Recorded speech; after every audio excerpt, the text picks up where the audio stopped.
আসসালামু আলাইকুম। কেমন আছেন আপনারা সবাই? তো আজকে মাশরুম ভাজি করব। তো এইজন্য মাশরুম ভাজি করার জন্য মাশরুমটাকে কেটে নিচ্ছি। আর এখন রসুনটাকেও কেটে নেওয়া হচ্ছে। তো এই তো রসুন দিয়েই আজকে মাশরুমটা রান্না করব, ভাজি করব। তো এই তো এখানে মাশরুম কেটে নেওয়া হয়েছে। তো এখন একটা প্যানের মধ্যে তেল দিয়ে মাশরুমটাকে ভালো মতন আমি ভেজে নিব।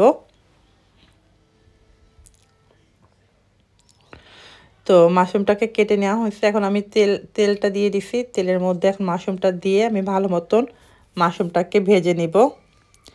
আর মাশরুমের ভিতর থেকে যে পানিটা বের হবে সেটা আমি বের করে নেব ভাজার মাধ্যমেই।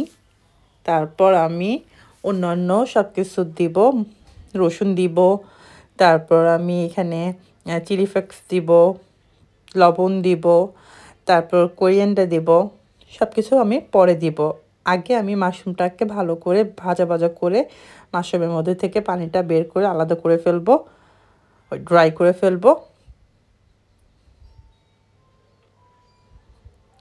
তো এই তো মাশরুমটাকে এখন আমি ভালো মতন ভেজে নেব।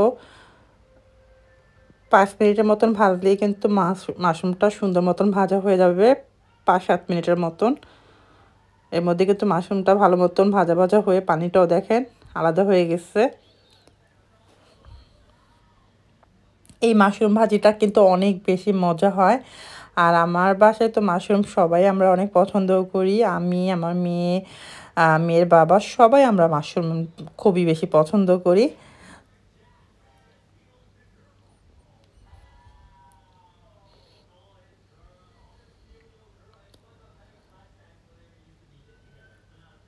তো এখন মাশরুমটাকে ভালো মতন ভাজা ভাজা করা হচ্ছে। আর এর মধ্যে রসুন কুচি করা ছিল সেটাও আমি এখন দিয়ে দিলাম মাশরুমের সাথে। সাথে একসাথে আমি ধনিয়া পাতাটাও দিয়ে দিব।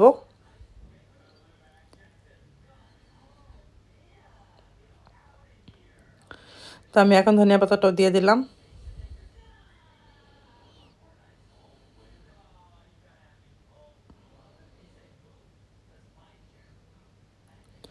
আর এখন দিয়ে দিব পরিমাণ মতো লবণ।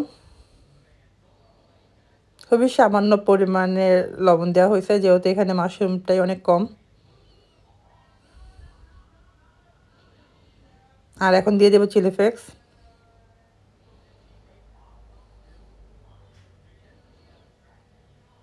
আপনারা যদি কেউ ঝাল খেতে পছন্দ না করেন, কেউ যদি ঝালের প্রবলেম হয় তাহলে এই মরিচের গুঁড়োটা না দিলেও হয়। আমি যেহেতু কাঁচামরিচ ব্যবহার করি নাই তো এই জন্য আমি একটু চিলি ফ্লেক্স দিলাম যাতে খাবারের টেস্টটা মাশরুমটা খেতে যেন ভালো লাগে। আর এই সামান্য পরিমাণে চিলি ফ্লেক্স দিলে কিন্তু ঝাল একদমই হয় না, কিন্তু টেস্টটা কিন্তু দ্বিগুণ বেড়ে যায়। একদম ঝাল ছাড়া কিন্তু খেতে খুব একটা ভালো লাগে না। তো এই জন্য আমি দিলাম। এখন শুধু ভাজার পালা। ভালো মতো এখন ভাজবো।